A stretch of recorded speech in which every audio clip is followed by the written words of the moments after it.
Hey everyone, and welcome back to a new video. Today I'm going to be showing you guys how I make my thumbnails, so let's get started. You're first going to want to go into your web browser and open up PIXLR. Then you're going to want to open up your background. Background just has to be the same size as your YouTube size, thumbnail size. And you can just search it up on Google if you don't know it. This background I have created myself, and it's really easy to recreate backgrounds, and I can make a tutorial if you guys want. So now what I'm going to do is go and I'm going to open up a image.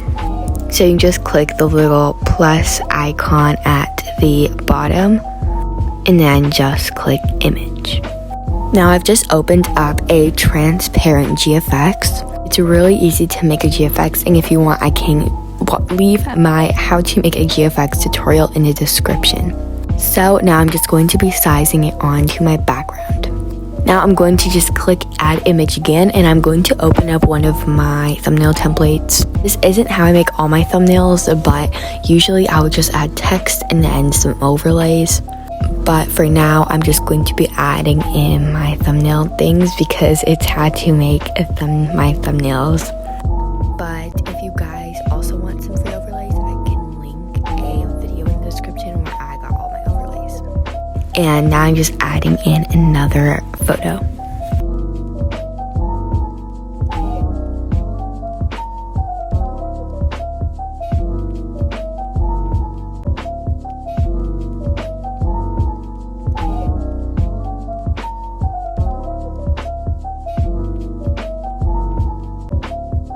So now I'm just going to click on my image and I'm going to add an outline to it. Usually if I add an outline to objects, I just do a white outline first and then I go back and add another outline, but this time I do a colored outline, usually a darker color, so that I feel like the image just would pop out a bit more. And for the white outline, I usually do it less than the darker outline.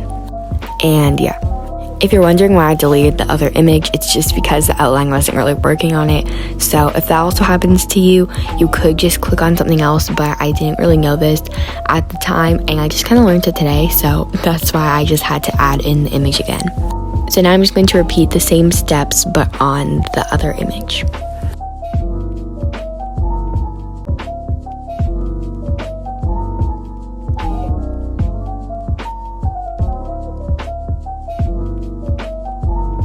Okay, so now once I'm done that, I think that looks pretty good.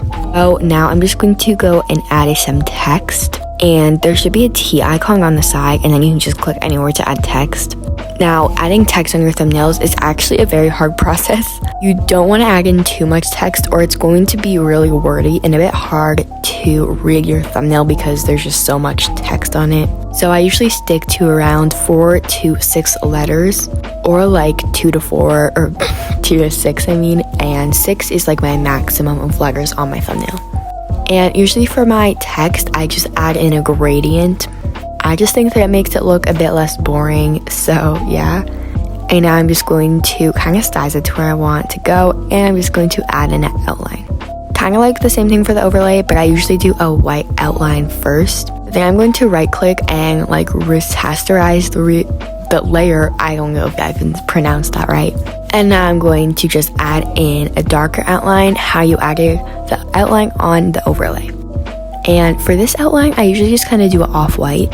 And then I add an outer glow and I just do that as white. And I usually just turn the feather all the way up, and for the rest it just kind of varies.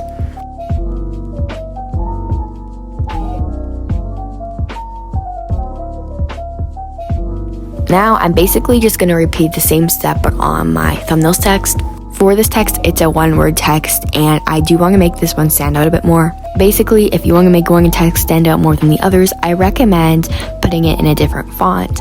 And also for all of your text, I recommend putting it above all of your overlays and stuff, just so that it doesn't kind of fall behind anything. And also to make text just stand out a lot more, I recommend adding deeper outlines and kind of a different color with the text.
Alright, so now my thumbnail is basically almost done. Now I'm just going to be making some extra touches. So I'm just going to be adding an outline on my GFX. Add an outline, you're going to do the same thing as you did for the overlays and for the text layers. And I'm just going to be using the same method as I did for those layers as well. Okay, so I think that this is starting to look pretty good. So I think I'm just going to be saving this. And when you save your image, just name it whatever you want so that it's easy to find because you might want to find it later on. I'm just going to be naming my thumbnail template for YouTube or whatever it is. And then you just download it. Now I'm just going to go back to the PIXLR homepage. And I'm going to open up the thumbnail template that we have just created, or our thumbnail, not thumbnail template.